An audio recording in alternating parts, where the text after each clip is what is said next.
Start with John and Patrick. I'm going to take Dustin's role and ask about injuries. I'm superstitious. Dustin, could you ask me a question, please? If only you were joking. Right now, we fully anticipate everyone being ready to go. Greg Kendrick was back. He practiced, went through the entire practice. Preston Williams practiced. We held Kenny Bynum out, but he'll be probably the one who'll be questionable.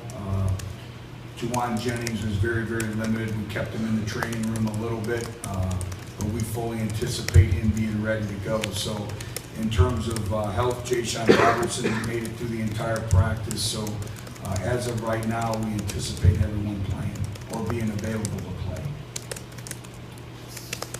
Jimmy, that's Seth. Butch, what do you think of a young offensive line trying to deal with being in a hostile environment? It looked like you held it pretty well against Alabama. But going into Missouri, your thoughts on that?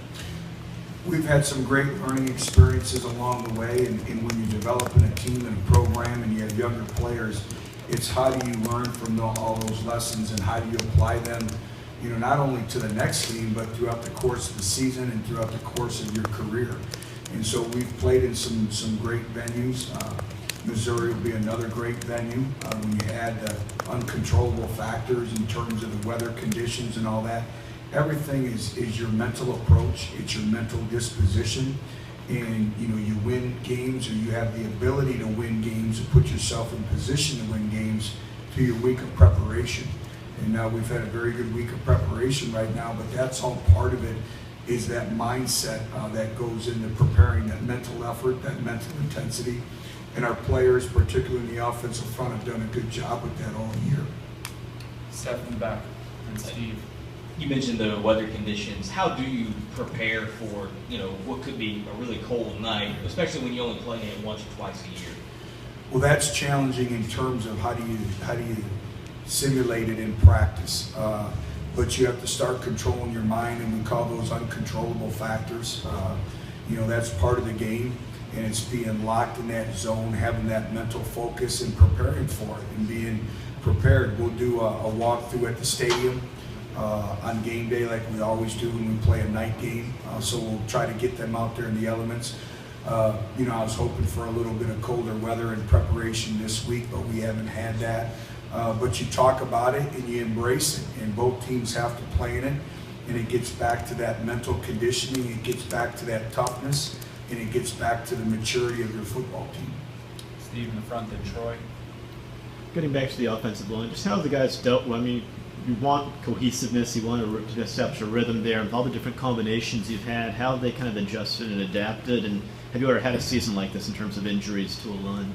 Never had a season like this in terms of all the injuries that we've been through, particularly, you know, a couple position groups have been hit the hardest.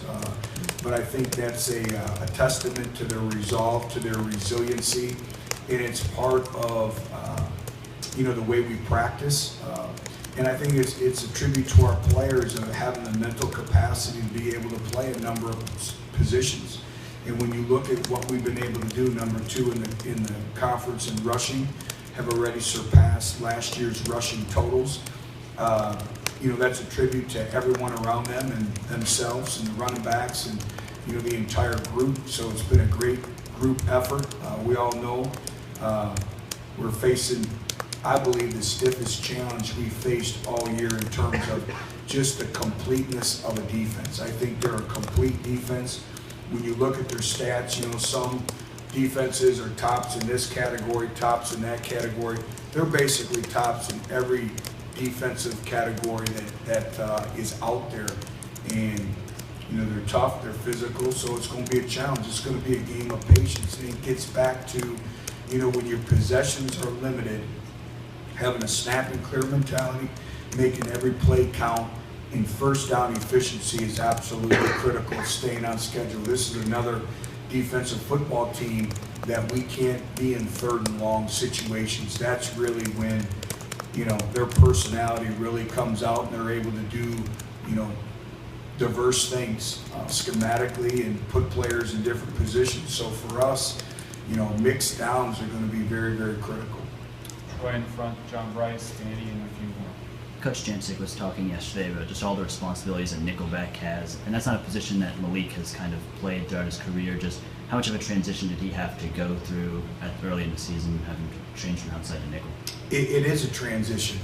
And nickel is one of the most difficult positions in defensive football because there's so much that goes into playing the nickel position from a physicality standpoint, from a mental capacity standpoint. A lot of times you're matched up on their best player in the slot. You have to have the physicality to set the edge of the defense, and there's so much that goes into it with, with the different volume of coverages that you want to play. I think the game of football has really become a nickel-oriented type game in terms of defensive structures, so the nickel position is critical. John Bryce, Danny, then Dustin, then Steve, and one more. What you called Missouri tough, you've called Missouri physical. Do you believe your team is better suited to match that toughness and that physicality than maybe in the previous couple of years when they've been able to get you guys? Well, I do, but it's going to be a great challenge, and we pride ourselves in being a tough physical football team as well. And we have a lot of youngsters that are going to go into a hostile environment. We have to rely on our previous experiences, and we have to be better for it, but our toughness is going to be on display, and just our overall ability to execute and be able to focus on the controllable factors and not worry about anything else, and have a mindset that every play takes on a life of its own. And that's why we talk about snap and clear. Play the play, clear it from your mind. No matter if you had success or you didn't have success, you have to move on to the next play. And a lot of times in the evolution of players that are gaining their maturity, they let a play beat them twice, or they let success beat them on the next play or 3 or 4 plays down the road. And it's really having that mindset, that mental toughness to snap and clear. But that's something that we take great pride in, the way we practice, the way we stress, the way we stress it in everything that we do, and the way we work out. So it's going to be a great challenge. But I know also our players are looking forward to that challenge as well. Danny in the back, then Dustin, Steve, and Steph, and that'll be it. Coach, I don't know if you'll face a team that has such an emotional high going at the start of the game as you will Missouri this week. How important is the first quarter for you to kind of, maybe if you get, how big would it be to get up to 2 scores to put them on the mat a little bit and take some of the crowd out and some emotion out of them? It's a 4-quarter game, and if it takes how many overtimes, it takes how many overtimes. Obviously, when you're on the road, you are responsible, we are responsible for creating our own momentum. So obviously you have to have some momentum plays early, but I think a lot of times too, you have to withstand that, and you have to just never look at the scoreboard and just keep playing and just stay focused on the process. And football comes down to winning your one-on-one matchups. And football is a game of one-on-one matchups, and really being focused on the task at hand and really focused on the way we prepare, on the way we play. And if you do that, usually things work out for you. But if you get caught up in all the distractions and the emotion of the game and all the things that are going on outside of it, that's when you have a lack of focus. And when you have a lack of focus, you're going to turn the football over, you're going to give up a big play, and you never want to be the person, because of your lack of focus, that allows that team to gain momentum. So our players, for the most part, have done a good job with that. But when you go on the road, those are some of the challenges that go along with that. We talk about great road focus and determination that's associated with that. You're playing a team that can generate turnovers and that can score at any point of the game. They have good special teams as well. Dustin. You mentioned the offensive line earlier and all the injuries they've had to deal with. How important has Kyler Curtison been as a leader, just kind of guiding that group through there? How has the sort of leadership style worked for that group in particular? The best thing I can say about Kyler Curtison is he's a rock of stability. He's been very, very consistent each and every day, from his approach to practice to his approach on game day. He's worked exceptionally hard. He's worked on his technique, his pad level, his strength. Love everything about him. Love what he stands for. Love what his family stands for. Here's an individual that has paid his dues in this football program. and he's able to talk to our younger players about redshirting and not playing early, and a lot of times individuals play the game for different reasons. Kyler Kerbyson plays the game because he loves football, and he's been through so much in his career. He's experienced so much in his Tennessee career, and just stability, consistency of approach, and I think he is grateful for the opportunity to be able to represent the University of Tennessee and what it stands for on the field and off the field. He's as good of an ambassador as we have in our football program. And when we always talk about defining Vol for life. What does Vol for life mean? Is that for a player who's played 1 year in the program who left? Is it for a player that played 3, 4, 5 years? Is it for players that have made the program better because they were a part of that? And I think if you're looking for an individual who defines Vol for life, and we have a lot of them in this storied program's history, but I think Kyler Kerbyson is truly a Vol for life. The adversity he suffered, the perseverance, the resolve, and he's playing his best football as a senior. He's a leader. He does everything that's required of him and asked of him and more. I could go on, but I just have a tremendous amount of respect for him and this entire senior class for what they've meant to our program and moving it forward. But he truly is a Vol for life. Steve, then Seth to finish. Just with Kyler, did you have to talk to him before the season with all the youth it looked like you were going to have in the line with Marcus Sal, Jay Sean getting hurt as early as he did, in terms of what he was going to have to do as a leader, and just specifically how has he kind of led some of those younger guys? Not really. Kyler's a very cerebral young man. He thinks things through, and he viewed himself as a leader. He viewed him as that offensive lineman along with the other seniors in that room. So no, really didn't have to. He just kind of took ownership, and I think that's part of our growth and development program here at Tennessee as well, is many leadership opportunities, exposing them to all those opportunities that exist, putting him in those situations, and he's made the most of it. But he takes great pride in his performance day in and day out, and it shows.